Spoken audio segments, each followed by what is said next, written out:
മുന്നേ പറഞ്ഞതാണ്, വരുന്നത് ജർമ്മനിയാണെങ്കിൽ ഭയക്കണം. ഫുട്ബോളിൻ്റെ ചരിത്രത്തിൽ ഇന്നോളം അവർ ചെയ്തു വെച്ചതെല്ലാം ബ്രൂട്ടൽ സംഭവങ്ങൾ മാത്രമാണ്. അതിൽ തീർന്നത് 7 ഗോളുകൾ നേടി അമേരിക്കയിൽ കഥ ഇവിടെ തുടങ്ങുകയാണ്.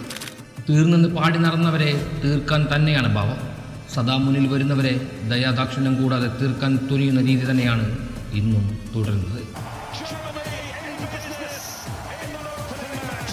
കഴിഞ്ഞ കുറച്ച് കാലങ്ങളായി തങ്ങൾക്ക് നഷ്ടപ്പെട്ടു പോയ ലഹരി ജർമ്മനിയിൽ നിന്ന് തിരിച്ചു പിടിച്ചിരിക്കുന്നു.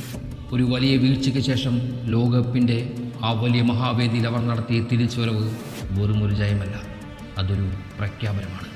ശത്രുക്കൾ എഴുതിയ തള്ളിയിടത്തു നിന്നാണ് അവർ വീണ്ടും ചരിത്രം കുറിക്കാൻ തുടങ്ങുന്നു എന്ന ധാർഷ്ട്യം അപ്പാടെ പരക്കുന്നു. ബിഗ് നെയിമുകൾ നിബിഡമായിട്ടും കൈവിട്ടുപോയ കളികൾക്കിടയിൽ എപ്പോഴോ ജർമ്മനിയുടെ കഴിഞ്ഞ കുറച്ചു കാലത്തെ മൗനം. ആ മൗനം വെടിഞ്ഞോടിയിലവർ ആവാഹിച്ചെടുത്തത് ചെറിയ കരുത്തൊന്നുമല്ല. അവരുടെ കണ്ണുകൾ ഇപ്പോഴും ആ ലോകകപ്പിൽ പതിഞ്ഞുകൊണ്ടേയിരിക്കുന്നു. ആ സ്വർണ്ണക്കപ്പിൽ വീണ്ടും ജർമ്മനിയുടെ പേര് കൊത്തിവെക്കും വരെ ഈ പുറപ്പാട് നിലയ്ക്കില്ല. കാൽപന്തിൻ്റെ പുതിയ രാജാക്കന്മാരാകാൻ, നഷ്ടപ്പെട്ടുപോയ പ്രതാപം വീണ്ടെടുക്കാൻ ജർമ്മൻ ടീം വരുന്നുണ്ട് എന്ന് സാരം.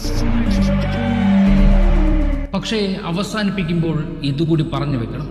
ടെക്സസ് ഗാലറിയിലെ 67,000 വരുന്ന മനുഷ്യർ, അവർക്കിടയിൽ വെറും 1.5 ലക്ഷത്തോളം വരുന്ന രാജ്യത്തു നിന്നും എത്ര ആളുകൾ കളി കാണാൻ വന്നിട്ടുണ്ടാകും. അവിടെ 21-ാം മിനിറ്റിൽ ഒരു നിശബ്ദത പടർന്നു കഴിഞ്ഞു. ആദ്യമായി വേൾഡ് കപ്പ് വേദിയെ പ്രാപിച്ചവർ നേടിയ ഗോൾ ഈ ജർമ്മനിക്ക്.